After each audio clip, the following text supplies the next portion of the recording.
Salatullah, salamullah.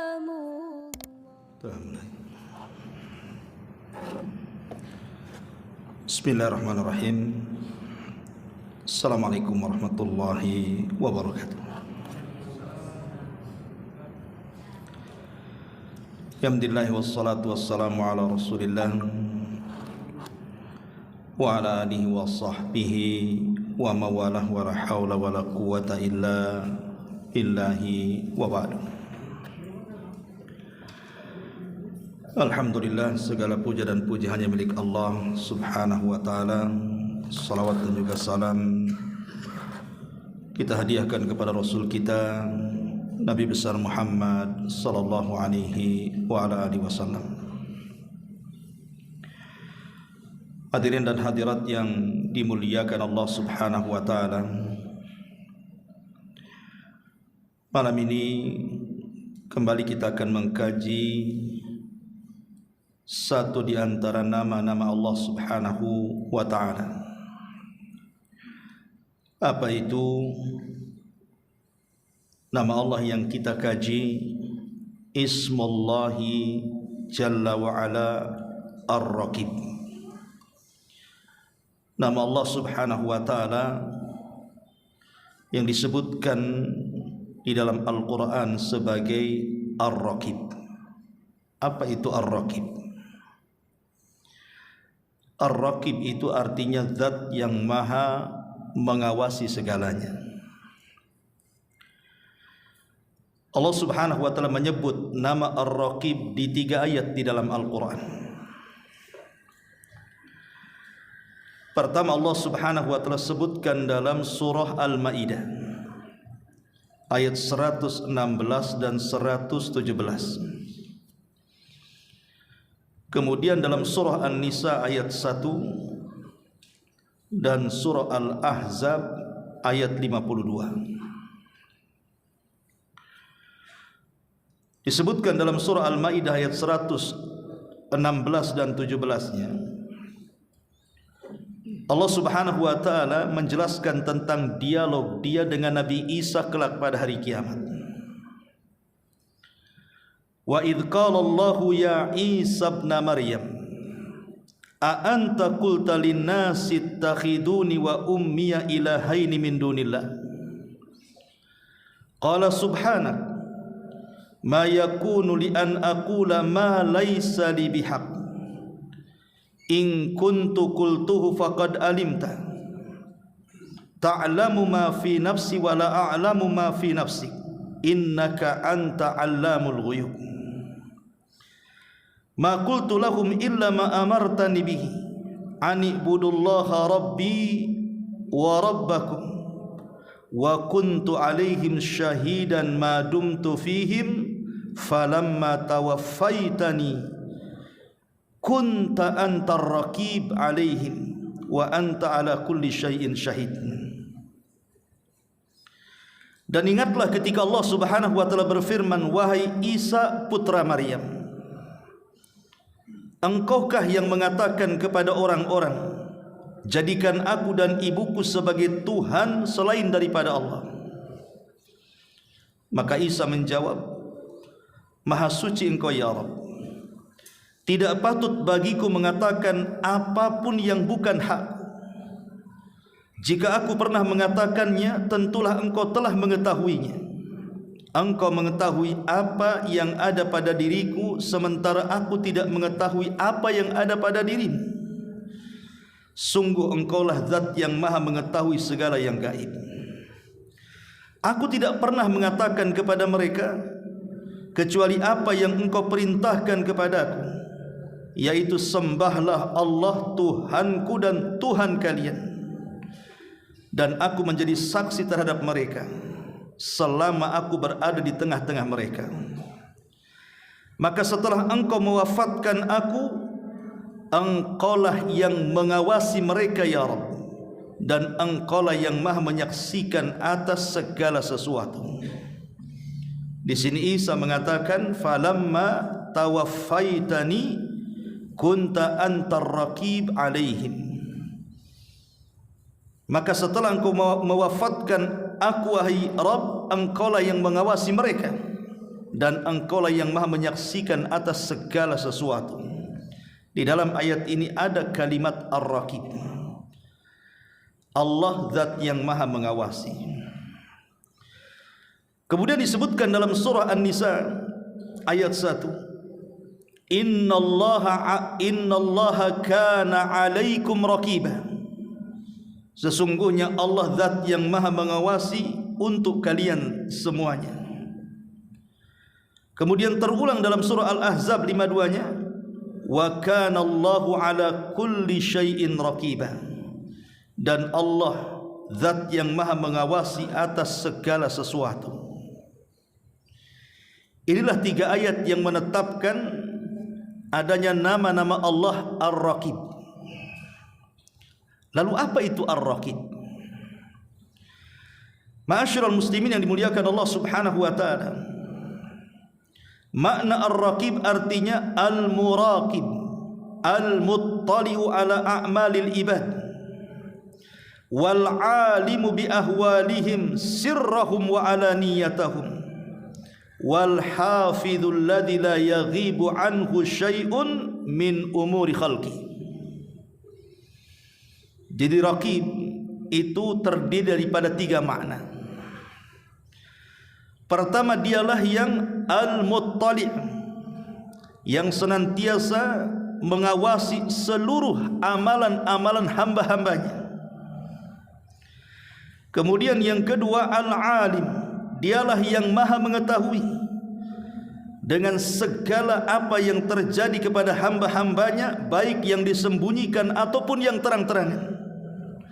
Dan yang ketiga, Al-Hafid, dialah yang menjaga atas seluruh urusan-urusan makhluknya dan tidak ada yang tersembunyi bagi Allah Subhanahu wa taala. Itulah Ar-Raqib, yang mengawasi, yang mengetahui dan yang menjaga. Mengawasi seluruh hambanya, mengetahui tingkah laku hambanya yang disembunyikan atau yang terang-terangan, dan juga menjaga atas perkara-perkara makhluknya dan tidak ada yang tersembunyi bagi Allah sedikit pun. Ma'asyiral muslimin yang dimuliakan Allah Subhanahu wa taala, dahulu di zaman Umar bin Khattab radhiyallahu an, ada seorang wanita yang ditinggal pergi suaminya untuk berjihad. Yang sangat disayangkan suaminya ini tak pulang-pulang, berbulan-bulan berjihad dan tidak pernah pulang. Satu hari Umar bin Khattab radhiyallahu an sedang berjalan-jalan di malam hari, kemudian melewati rumah wanita yang sedang sedih karena suaminya tak pulang-pulang. Tiba-tiba wanita ini mengumandangkan syair tanpa sepengetahuan dia bahwa di luar rumah itu ada Amirul Mukminin Umar bin Khattab radhiyallahu anhu.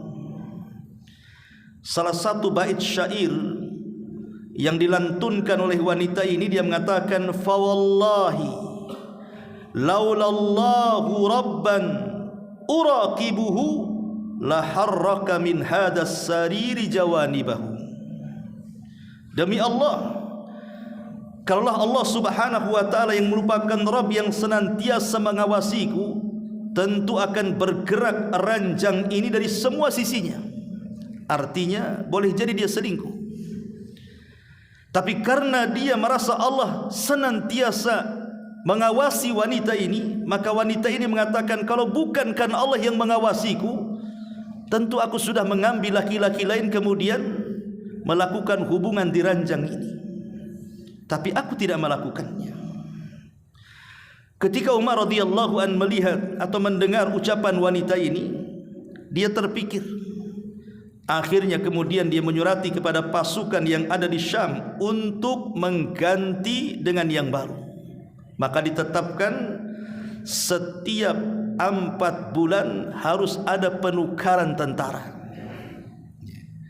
Syahidnya di sini, bagaimana wanita ini mengajarkan kepada kita Ar-Raqib, bahwa walaupun tidak ada yang melihat dirinya, Dia bisa saja selingkuh dengan laki-laki lain, tetapi karena dia yakin Allah itu Ar-Raqib, zat yang senantiasa mengawasinya, maka dia berupaya untuk tidak bermaksiat kepada Allah Subhanahu wa taala. Itulah yang menjadikan Nabi Yusuf alaihi salatu wasalam selamat dari godaan seorang imra'atu aziz, Zulaikha. Ma'asyiral muslimin yang dimuliakan Allah Subhanahu wa taala, Al-Imam Ahmad ibn Hanbal rahimahullahu taala kana yuhadditsun nasa yawman. Satu hari Imam Ahmad pernah mengajak bicara manusia. Fa idza bihi yaglikul kitab wa yadkhulul ghurfah. Maka Imam Ahmad pun kemudian menutup bukunya yang sedang dibaca, kemudian masuk ke dalam ruangan. Ma'asyiral muslimin yang dimuliakan Allah Subhanahu wa taala. Kemudian Imam Ahmad mengatakan, intadiru, tunggulah kalian. Kemudian Imam Ahmad setelah lama di kamar itu, kemudian keluar menemui orang yang hendak diajak bicara tadi. Tetapi sebelum Imam Ahmad menemui orang tersebut, Imam Ahmad ini menangis dalam kamar tadi, dan tangisannya terdengar oleh muridnya yang hendak diajak bicara itu. Kemudian muridnya mengatakan kepada Imam Ahmad ini, apa yang kau tangisi wahai Imam?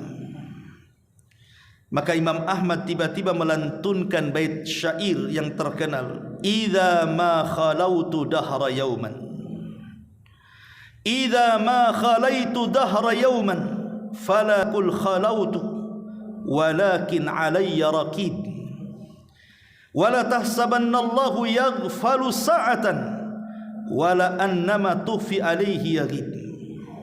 Kata Imam Ahmad, apabila engkau merenung dalam waktu yang lama di sebuah ruangan sendirian, tidak ada orang, jangan kau katakan khalaitu, aku sedang bersendirian, tapi katakanlah walakin alayya raqib, tetapi di sana ada zat yang senantiasa mengawasiku.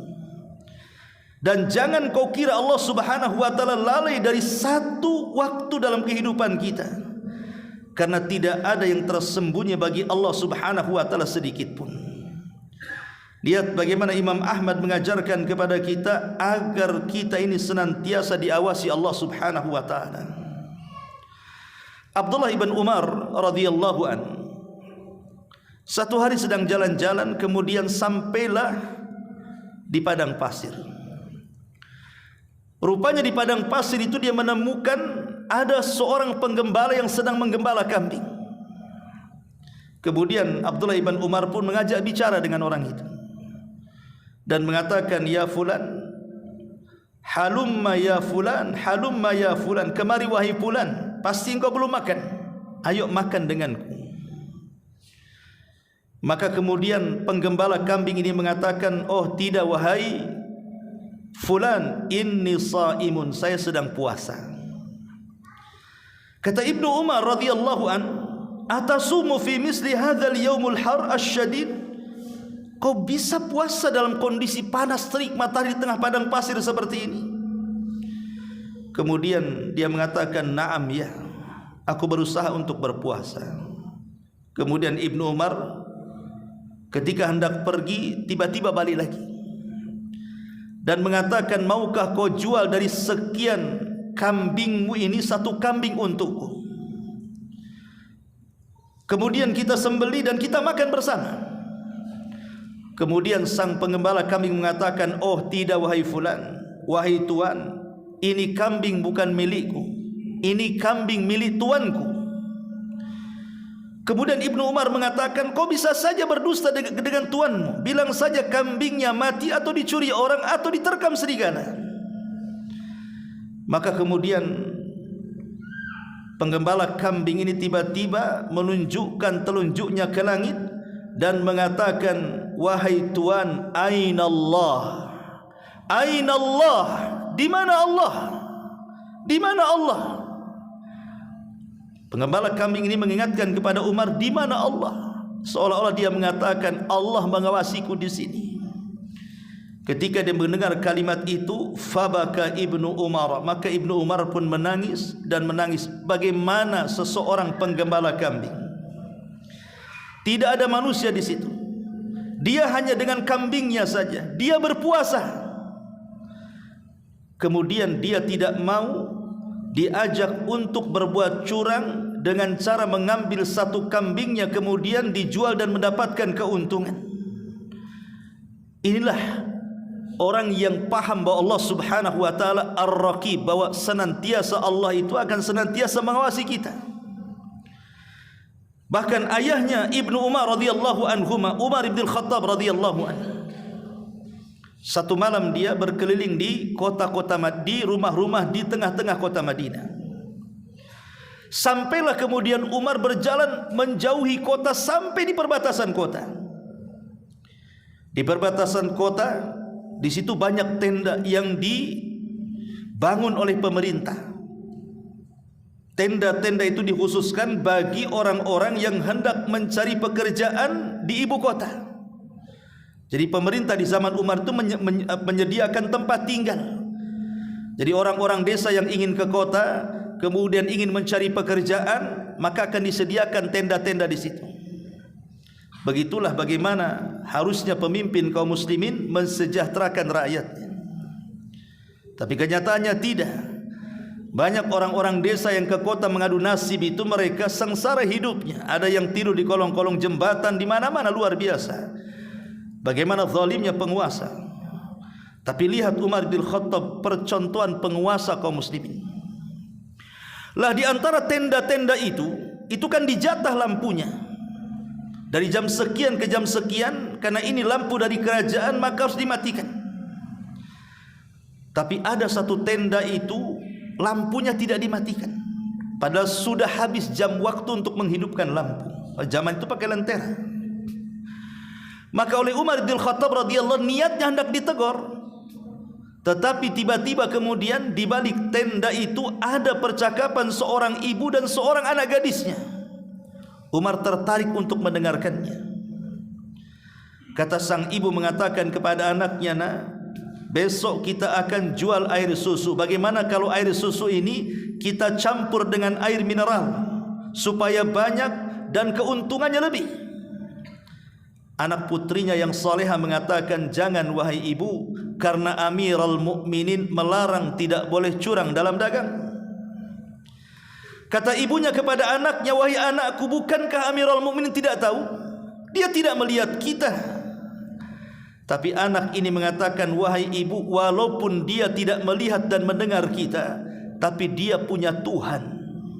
Dan Tuhannya Amirul Mukminin adalah Tuhan kita juga. Dan dia pasti melihatnya." Subhanallah, ya. Umar bin Khattab radhiyallahu anhu kaget dengan ucapan gadis itu, kemudian menangis dan pulang. Di zaman itu rupanya orang jujur itu juga sudah jarang. Itu di zaman Umar tuh, Umar sampai takjub dengan kejujuran wanita salihah itu. Artinya kejujuran di zaman itu juga sudah teriris itu. Macam mana hari ini yang jauh daripada zaman mufaddalah, zaman yang sangat dimuliakan, zaman Rasul dan para sahabatnya, semakin jauh dari Nabi SAW, tentu kondisinya semakin buruk. Seperti Anas ibn Malik radhiyallahu anhu mengatakan, "Sayati alaikum zaman walladzi ba'dahu syarru minhu." Bahwa yang setelahnya pasti lebih buruk daripada yang sebelumnya. Kalau kejujuran di zaman itu saja sangat dihargai, bagaimana pula kejujuran di zaman sekarang? Apakah dihargai? Maka Umar pulang, kemudian mengumpulkan seluruh anak-anak laki-lakinya yang sudah beranjak pemuda. Di situ ada Ibnu Umar, di situ ada Asim Ibnu Umar dan beberapa putra-putra Umar.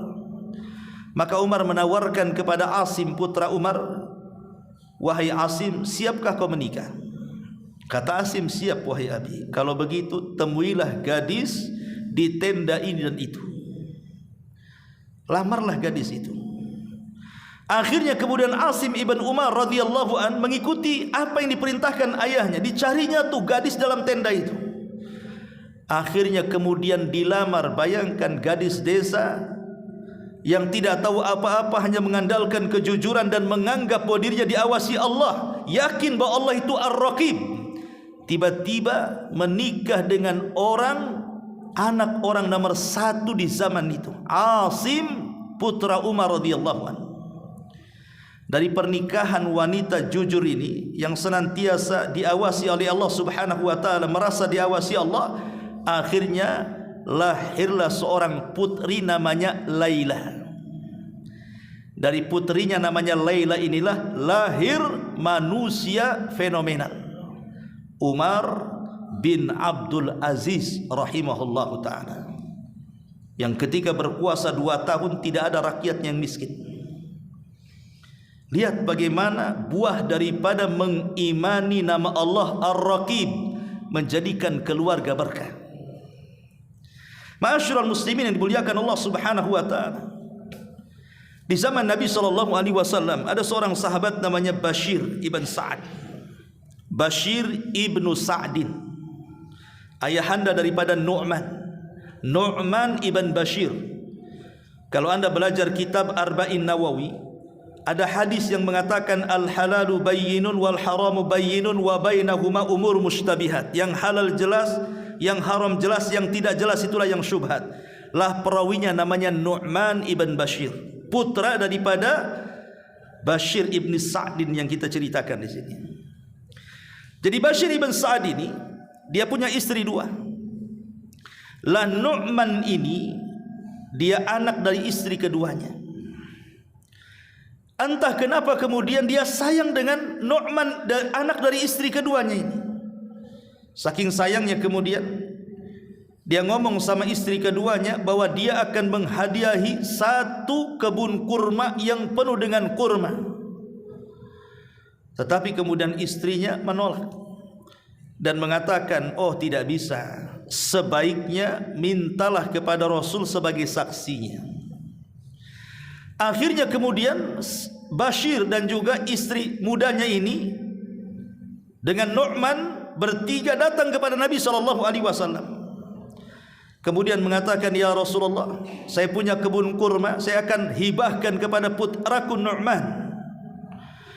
Maka Nabi SAW mengatakan, ya Bashir, apakah engkau punya anak selain Nu'man? Maka Bashir mengatakan, ya, aku punya anak dari istri pertama, si fulan dan si fulan dan si fulan. Maka Nabi SAW, kalau gitu aku tidak mau jadi saksi karena kezaliman. Kau harus adil.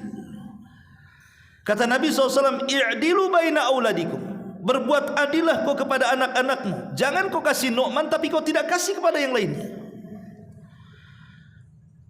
Ma'asyiral muslimin yang dimuliakan Allah Azza wa Jalla, syahidnya adalah bagaimana istri muda Bashir ibn Sa'ad ini mengajarkan kepada kita tentang keyakinan Ar-Raqib, bahwa Allah itu Ar-Raqib. Dia tahu ini sebuah kezaliman, walaupun itu istri kedua dan Nu'man anak daripada dirinya, tapi ini sebuah kezaliman. Dia tidak mau. Makanya dia berkonsultasi dengan Nabi SAW. Itulah pengaruh nama Allah Ar-Raqib, sehingga ketika orang tahu bahwa itu sebuah kejahatan, kezaliman, kemaksiatan, kemungkaran, maka dia akan berhenti sampai di situ, karena yakin dia diawasi oleh Allah Subhanahu wa taala. Ma'asyiral muslimin yang dimuliakan Allah Subhanahu wa taala, bahkan seorang syekh bercerita, ada seorang laki-laki menikah dengan istri kedua tanpa sepengetahuan istri pertama. Akhirnya kemudian ketahuan oleh istri pertama bahwa suaminya punya istri kedua, tapi dia diam-diam saja seolah-olah tidak tahu kalau suaminya menikah lagi. Istri antum kayak gitu enggak? Dia sabar saja, pokoknya bermuamalah dengan suaminya biasa-biasa saja. Kalau itu terjadi sama antum, dilabrak lah antum. Istri-istrinya pun dilabrak. Tapi ini wanita salihah. Wanita salihah, suaminya tahu menikah lagi pada sembunyi-sembunyi, dia tetap sabar, seolah-olah tidak tahu menau dengan suaminya, seolah-olah itu suaminya satu-satunya, dan tidak menikah dengan orang lain. Sampai pada waktunya suaminya kemudian sakit dan meninggal. dan dia meninggalkan harta banyak. Istri pertama tahu bahwa suami punya istri kedua dan istri kedua berhak mendapatkan warisan. Akhirnya kemudian dia jual semua hartanya, kemudian dibagi warisan itu, dia cari itu istri keduanya, padahal belum pernah melihat dan belum pernah tahu siapa orangnya. Akhirnya kemudian kelacak, tiba-tiba setelah ketemu dia mengatakan, ini uang warisan daripada suamiku dan suamimu, katanya. Ambillah, katanya. Tiba-tiba kata istri kedua, oh tidak, aku tidak mau dengan harta itu. Kata istri pertama, ambil. Dia mengatakan, tidak, aku tidak mau. Kenapa kau tak mau? Baru dia cerita, karena suamimu sebelum meninggal dia menceraikan aku. Artinya aku tidak dapat warisan. Lihat bagaimana dua wanita ini dua-duanya salehah. Yang satu tahu bahwa ini ada bagian yang lainnya dan Allah melihatnya, makanya ia ingin berbagi karena itu harta orang. Yang satu mengatakan jujur, padahal kalau dia mengatakan sini kemari tidak akan curiga, kan begitu. Tapi dia pun tahu bahwa ini bukan haknya karena suaminya sudah menceraikan dia sebelum dia mati. Itulah makna ar-raqib artinya. Ada di zaman sekarang yang seperti? Enggak ada, yang ada tipu-tipu orang. Ya. Ma'asyiral muslimin yang dimuliakan Allah Subhanahu wa taala, seorang wanita di zaman Bani Israel. Seorang wanita di zaman Bani Israel. Disebutkan di sini. Qissatu imra'atin kanat min baghaya Bani Israel. Seorang wanita ini wanita pelacur, wanita nakal dari wanita-wanita nakal di zaman Bani Israel. Ma'asyiral muslimin yang dimuliakan Allah Subhanahu wa taala, satu hari wanita ini melewati sebuah tempat ibadah. Sebuah tempat ibadah yang dihuni oleh seorang pendeta. Entah kenapa dalam tempat ibadah itu ada seorang pendeta yang berada sedang berdiri di pintu, mungkin ya masjid lah kalau sekarang ini. Tiba-tiba melihat wanita itu lewat. Subhanallah, syaitan masuk di sini. Tiba-tiba diperhatikan terus wanita itu. Entah kenapa suka pula dengan parasnya yang cantik itu. Ditambah-tambah tiba-tiba wanita ini berhenti, kemudian melontarkan senyum, kemudian ngajak bicara pula. Itu namanya gayung bersambut tuh namanya. Akhirnya kemudian dikasih alamatnya, saya tinggal di sini di sini. Entah kenapa kemudian laki-laki ini tanpa sadar mengatakan, kalau aku mau dengan kamu, kira-kira berapa bayarannya? Langsung to the point, transaksi. Dia mengatakan bimi'ati dinar. Kau harus menyediakan 100 dinar, katanya. Dinar banyak, emas. Kalau dirham kan perak, ya. Akhirnya kemudian entah setan apa yang merasuk kepada seorang pendeta ini. Dia berusaha untuk mencari uang 100 dinar itu. Tapi subhanallah, Allah kabulkan, dapat pula uang 100 dinar itu. Terkadang hasrat maksiat itu ditolong oleh Allah, dicarikan pula dananya. Ini ujian bagi orang-orang saleh, ya. Akhirnya kemudian dicarilah wanita itu, setelah dapat uang 100 dinar. Kemudian ketemu rumahnya. Kemudian dia mengatakan, dulu kau berjanji bayaranmu adalah 100 dinar. Aku sudah punya uang 100 dinar. Kemudian diserahkan uang itu. Setelah kemudian diserahkan, akhirnya wanita itu berdandan, kemudian duduk, kemudian memanggil pendeta itu, kemarilah kalau engkau ingin berzina denganku. Tiba-tiba kemudian entah apa yang menyadarkan laki-laki ini, tiba-tiba bergetar semua badannya karena tidak pernah melakukannya. Ini baru pertama, ya. Tiba-tiba kemudian wanita ini bertanya, kenapa dengan dirimu? Maka dia mengatakan, demi Allah, rasanya aku tidak bisa melakukannya. Kata wanita ini, kan tidak ada yang melihat. Kau lihat tidak ada yang melihat. Tidak ada di kiri, di kanan, di depan, belakang, enggak ada yang melihat. Sampai paling bintang-bintang yang ada di langit. Tetapi kemudian pendeta ini mengatakan, ya memang banyak bintang di langit, tapi di atas bintang itu ada pencipta bintang. Tiba-tiba dia menangis. Kemudian dia pun terdiam dan hampir pergi. Wanita ini mengatakan, bagaimana kalau seandainya kau nikahi aku aja? Kalau kau tidak mau berzina denganku, nikahi aku, katanya. Dia mengatakan, la, tidak. Kemudian dia langsung pergi dan mengatakan, ambillah 100 dinar dan jangan pernah datang lagi ke tempat ibadahku. Subhanallah. Ya. Lihat bagaimana orang-orang dulu di zaman Bani Israel pun mengajarkan sebuah nama Allah Ar-Raqib yang selalu mengawasinya. Kalau terjadi kepada kita tidak ada ceritanya itu, pasti berzina. Ya. Ma'asyiral muslimin yang dimuliakan Allah Subhanahu wa taala. Lah dari kisah-kisah yang sudah kita kisahkan di sini, maka teranglah bagi kita apa makna Ar-Raqib. Lalu setelah kita tahu makna Ar-Raqib dan kisah-kisah tentang di balik makna Ar-Raqib ini, lalu apa faedahnya?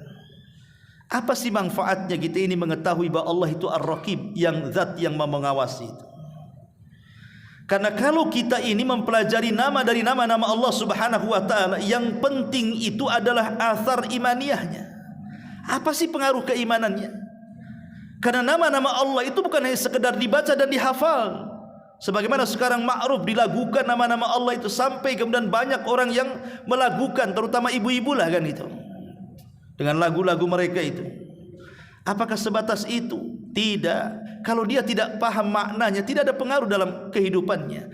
Makanya mempelajari nama-nama Allah dan sifat-sifatnya itu harus ada asar imaniyahnya. Inilah yang kita akan pelajari, apa pengaruh keimanannya. Ya. Yang pertama, ma'asyiral muslimin yang dimuliakan Allah Subhanahu wa taala, ketika kita mengimani Ar-Raqib, maka taj'al al-muslim yasilu ila darajatil ihsan. Kalau kita meyakini bahwa Allah itu zat yang mengawasi kita, maka kita akan sampai kepada derajat al-ihsan. Apa itu ihsan? Satu hari Jibril datang kepada Nabi SAW dengan tanpa memakai imamahnya.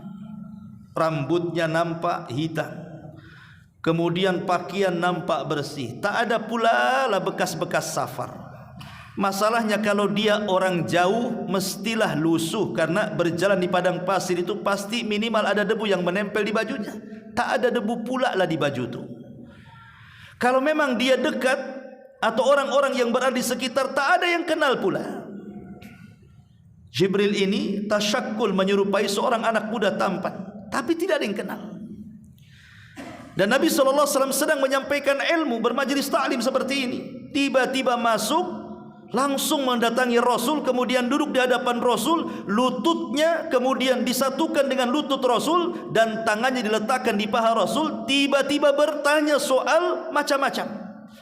Ya Muhammad, apa itu Islam? Ya Muhammad, apa itu iman? Ya Muhammad, apa itu ihsan? Maka Rasul menjawab, apa itu Islam, apa itu iman, dan apa itu ihsan? Kata Rasul, an ta'budallaha ka'annaka tarah, fa illam takun tarahu fa innahu yarah. Ihsan itu adalah engkau beribadah seolah-olah engkau melihat Allah. Kalau engkau tidak bisa meyakini seperti itu, yakinilah pasti Allah melihat kamu. Itulah ihsan. Ya. Karena begini ikhwatu fillah muliakan Allah Subhanahu wa taala, beriman dengan nama Allah itu bukan sekedar beriman kepada wujudnya, tapi kemahaan Allah juga harus kita imani. Maksud saya begini, terkadang semua orang yakin dan percaya bahwa Allah Subhanahu wa taala Ar-Raqib, zat yang maha mengawasi hamba-hambanya. Tapi tidak semua orang yakin dan percaya Ketika dia meyakini bahwa Allah itu Ar-Raqib, zat yang maha mengawasi, dalam kehidupannya merasa diawasi Allah. Itu masalahnya. Sebagaimana semua orang yakin dan percaya bahwa Allah itu maha melihat. Semua orang yakin dan percaya Allah maha melihat. Tidak ada orang yang mengatakan Allah itu buta. Tapi tidak semua orang yang yakin dan percaya Allah maha melihat, dia merasa dilihat Allah, merasa didengar Allah, sehingga dia mudah melakukan maksiat karena merasa Allah tidak memandang dia, tidak mendengar dia, tidak mengawasi dia. Karena keimanannya hanya sebatas wujudnya, tapi mahanya tidak pernah diimani. Maka ini yang pertama. Kalau kita meyakini Allah itu Ar-Raqib, maka kita akan sampai ke derajat Al-Ihsan. Yang kedua, Raqib, kalau kita memahami makna Ar-Raqib, tadman lil muslim ridallahi ta'ala anhu fid dunya wa dukhulal jannah yaumal qiyamah. Kalau kita dalam keseharian kita merasa diawasi oleh Allah Subhanahu wa taala, maka Allah akan jamin. Apa jaminan Allah? Allah akan redha dengan kita di dunia dan kita akan dihadiahi sorga di akhirat. Karena orang yang merasa diawasi itu pasti dia orang baik. Orang kalau merasa diawasi pasti dia orang baik. Logika sederhana, kalau ada tukang bangunan, antum yang punya rumah, kemudian kita suruh mereka bekerja di tempat kita harian, jam 8 kerja, jam 5 pulang, gaji 200 per hari. Kemudian ketika dia bekerja, antum tongkrongi saja dari pagi sampai sore, nggak pernah ngantuk, melek aja, nengokin aja. Kira-kira tukang itu mau berhenti atau tidak? Akan berhentilah. Ini takut ada tuan rumahnya. Ya. Coba kalau seandainya pergi, bisa saja mungkin tukang itu duduk dulu, ngerokok dulu kan gitu ya. Nanti nampak ada kita, baru lagi bangkit lagi. Itu contoh tuh. Itu baru manusia mengawasi manusia. Manusia mengawasi, jangankan yang mengawasi manusia, CCTV yang mengawasi. Terkadang orang itu tidak bisa macam-macam, karena ada CCTV kan. Bagaimana kalau yang mengawasi, zat yang menciptakan manusia yang mengawasi, zat yang menciptakan CCTV yang mengawasi, Allah Subhanahu wa ta'ala.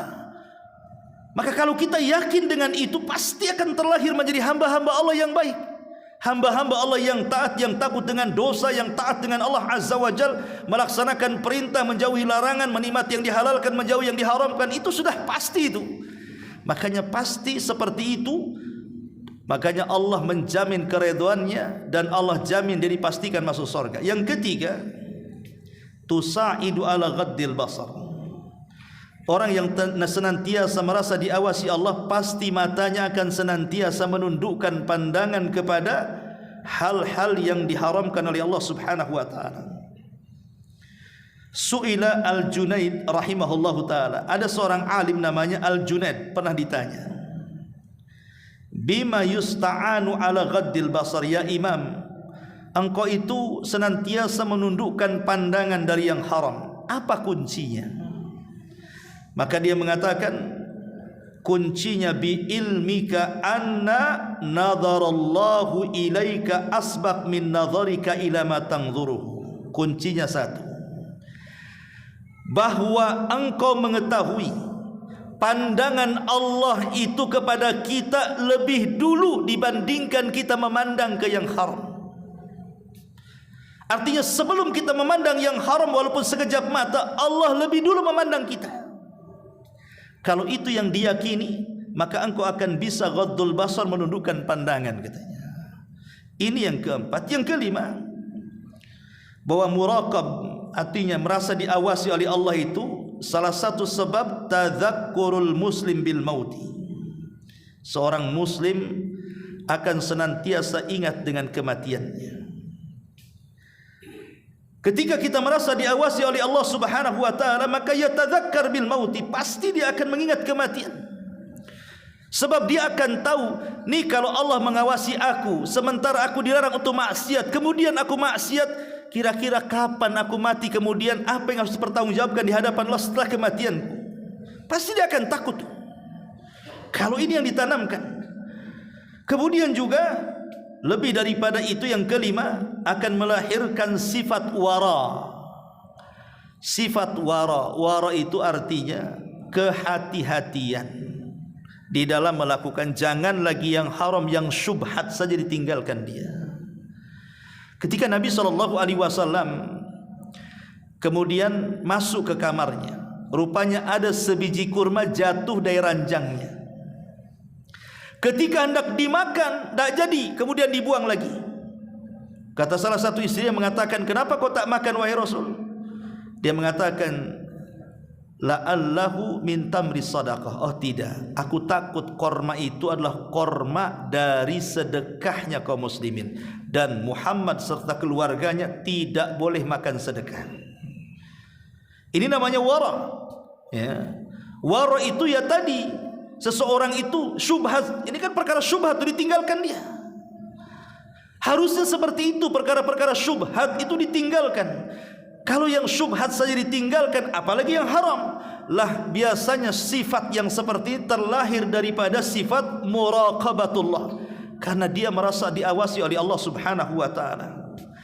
Kemudian juga yang keenam, ma'asyiral muslimin yang dimuliakan Allah Subhanahu wa taala, adalah taj'al al-muslim mutasamihan ma'an nas.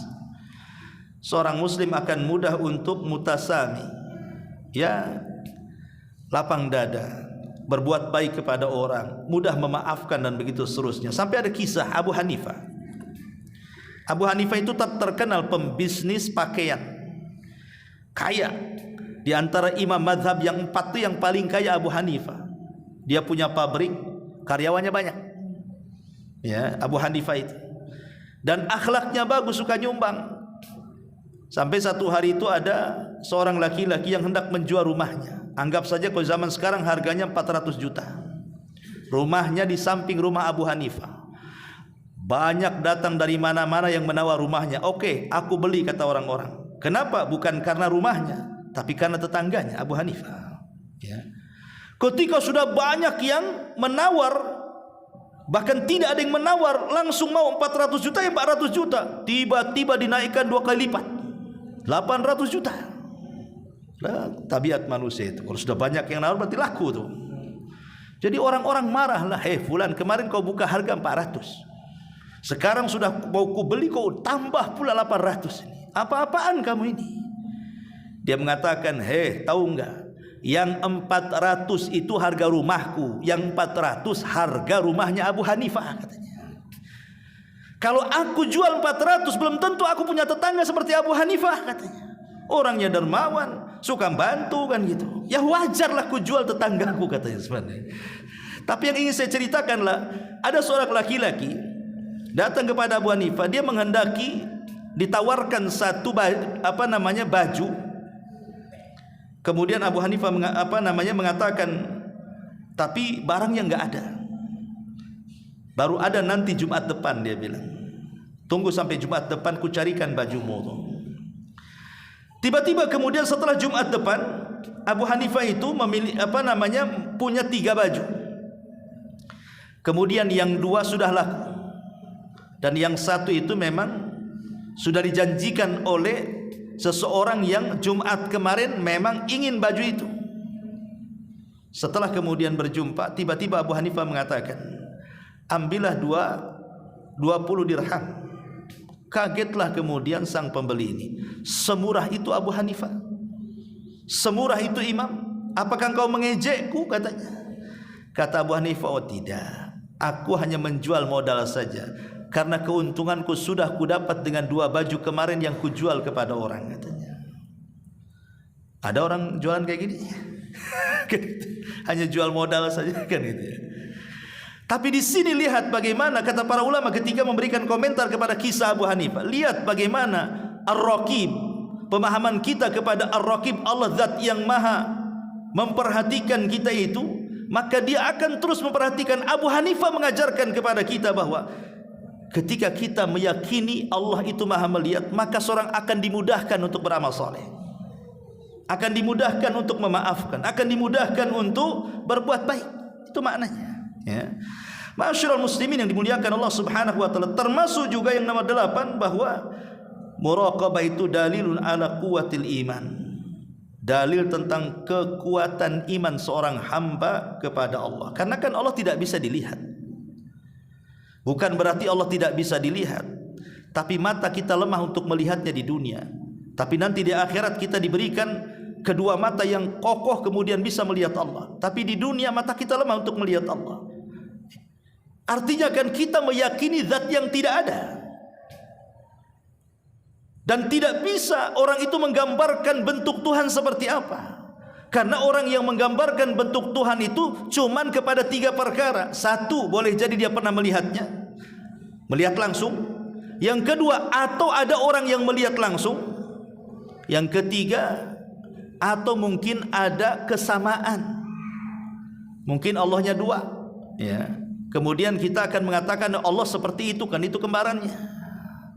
Selain 3 perkara ini tidak bisa menggambarkan Allah. Pertama, yang melihat langsung. Siapa di antara kita yang melihat langsung? Tidak ada. Yang kedua, atau orang yang pernah melihat langsung? Tidak ada juga. Atau mungkin dia punya kembaran? Tidak ada juga.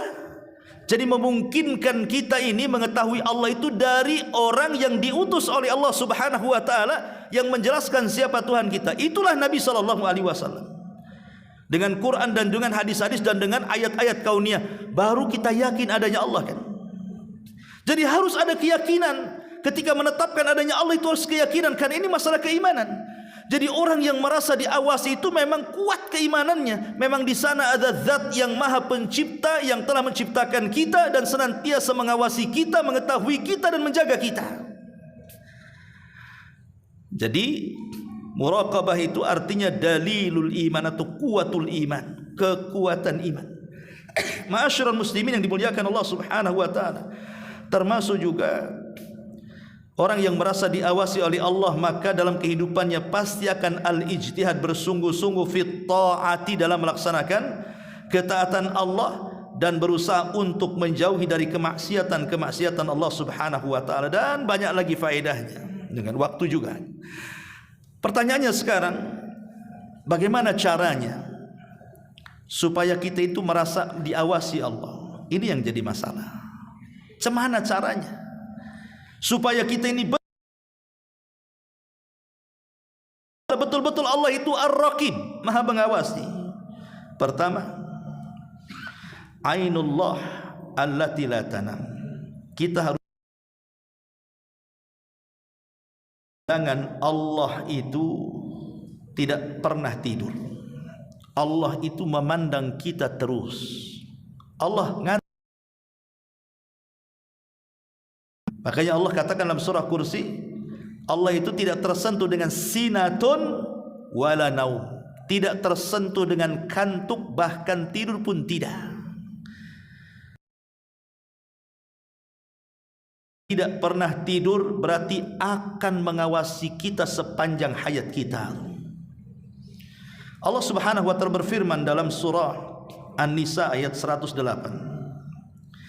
yastakhfuna minallah wala yastakhfuna minan nas wala yastakhfuna minallah wa huwa ma'ahum idh yubayyituna ma la yarda minal qawli wa kana Allahu bima ya'maluna muhita.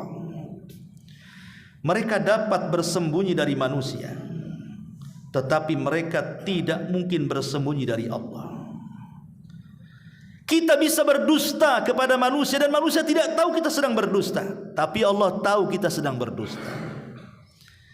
Kita mengambil hak orang lain dan orang lain tidak tahu. Ya, orang lain tidak tahu, Allah tahu kita sedang mengambil hak orang lain.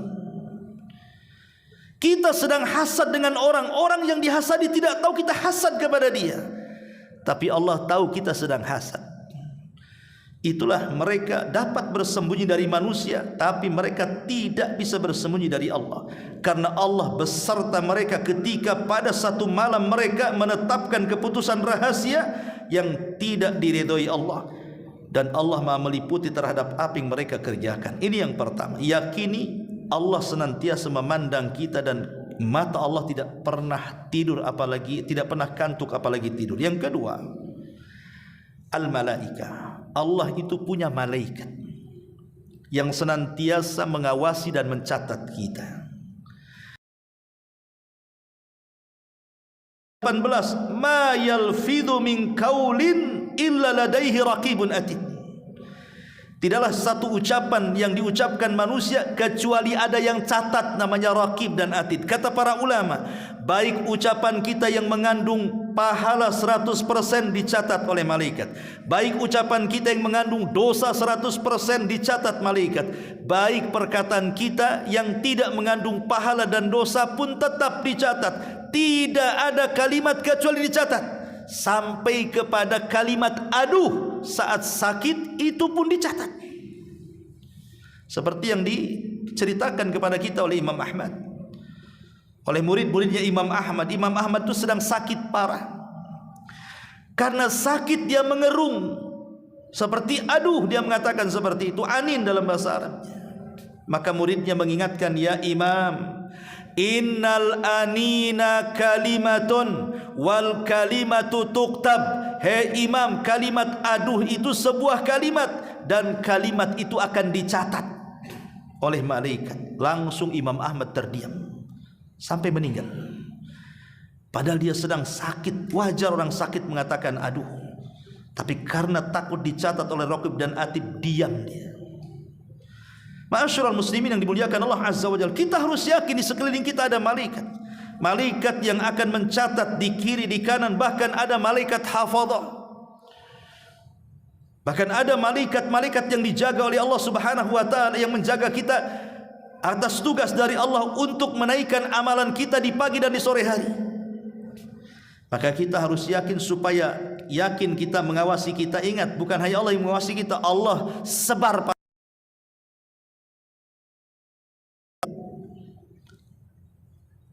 Al-dhamir, dhamir itu artinya hati.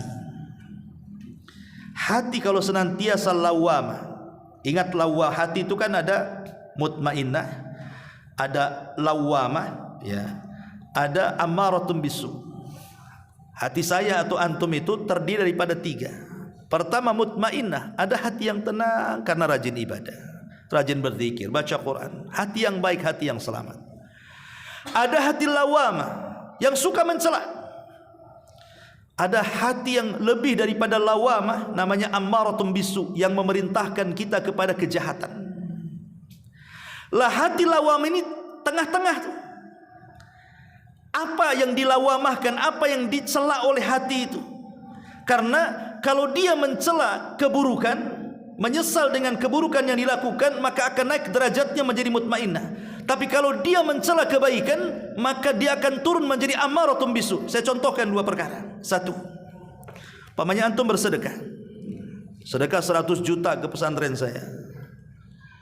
Habis sedekah temenung, kenapa tadi 100 aku kasih?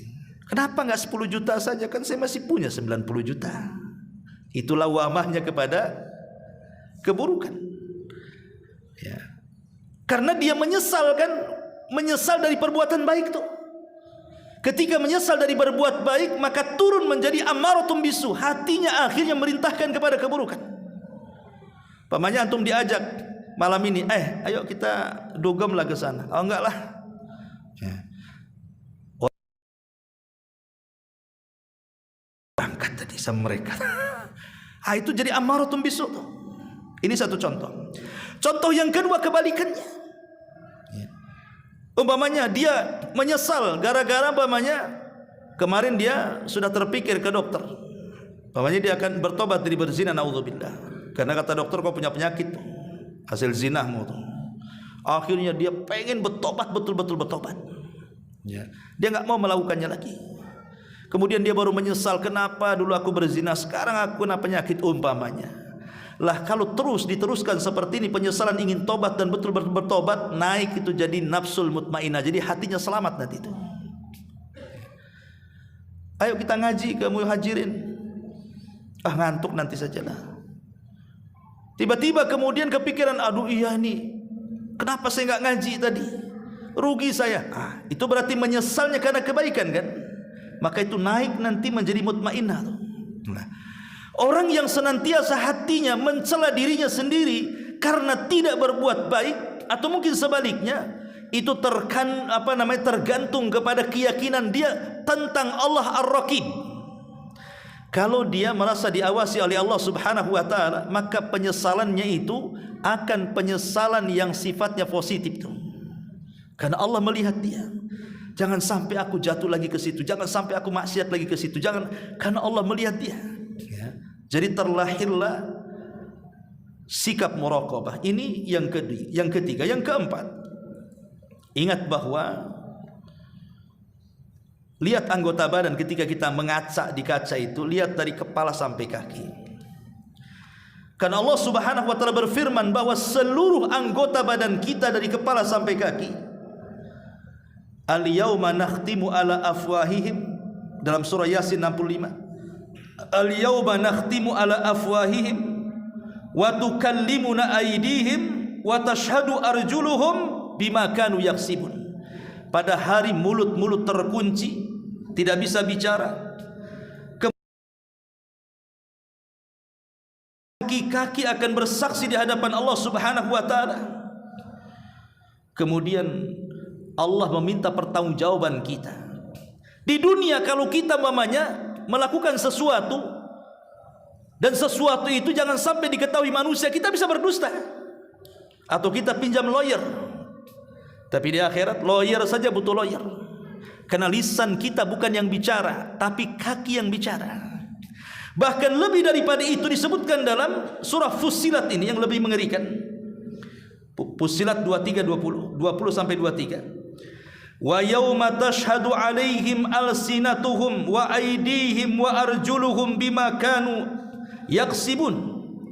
Hatta idza ma ja'uha syahida 'alaihim sam'uhum wa absaruhum wa juluduhum bima kanu ya'malun wa qalu li juludihim lima syahidtum alaina qalu antaqana Allah alladhi antaqa kulla syai'in wa huwa khalaqakum awwala marrah wa ilaihi turja'un. Sehingga apabila mereka sampai ke dalam neraka, pendengaran, penglihatan dan kulit mereka menjadi saksi terhadap apa yang mereka lakukan. Dan mereka berkata kepada kulit yang bersaksi itu, "Hei kulit, mengapa kamu bersaksi terhadap badanmu sendiri?" Maka kulit mengatakan, "Yang menjadikan kami bicara adalah Allah. Allah yang membuat kami bicara, yang juga menjadikan segala sesuatu dapat bicara, dan dialah yang menciptakan kamu yang pertama kali, dan hanya kepadanya kamu akan dikembalikan." Jadi kalau kita melihat, merenungkan nanti pada hari kiamat bahwa badan kita akan bersaksi, mungkin di dunia tidak akan bersaksi karena tidak bisa bicara kan itu. Pamannya ada orang maling ketangkap, kau maling ya? Tidak, ya sudah selesai. Tapi di akhirat kau maling, nggak bisa ngomong, nanti tangan yang ngomong, iya saya maling, saya saksinya. Cemana pertanggungjawaban kita di hadapan Allah? Itulah kalau kita ingin meyakini betul-betul kita merasa diawasi oleh Allah, maka lihatlah 4 perkara ini. Bahwa Allah tidak pernah tidur, bahwa Allah punya para malaikat, bahwa hati kita itu harus senantiasa menjadi hati yang lawamah kepada kebaikan, dan yang terakhir ingat badan kita akan menjadi saksi, bahkan akan bersaksi di hadapan Allah Subhanahu wa taala. Wallahu alam. Ini yang bisa sampaikan, mudah-mudahan manfaatnya. Subhanaka wa bihamdika asyhadu an la ilaha illa anta astaghfiruka wa atubu ilaik. Allahu taala alam. Assalamualaikum warahmatullahi wabarakatuh.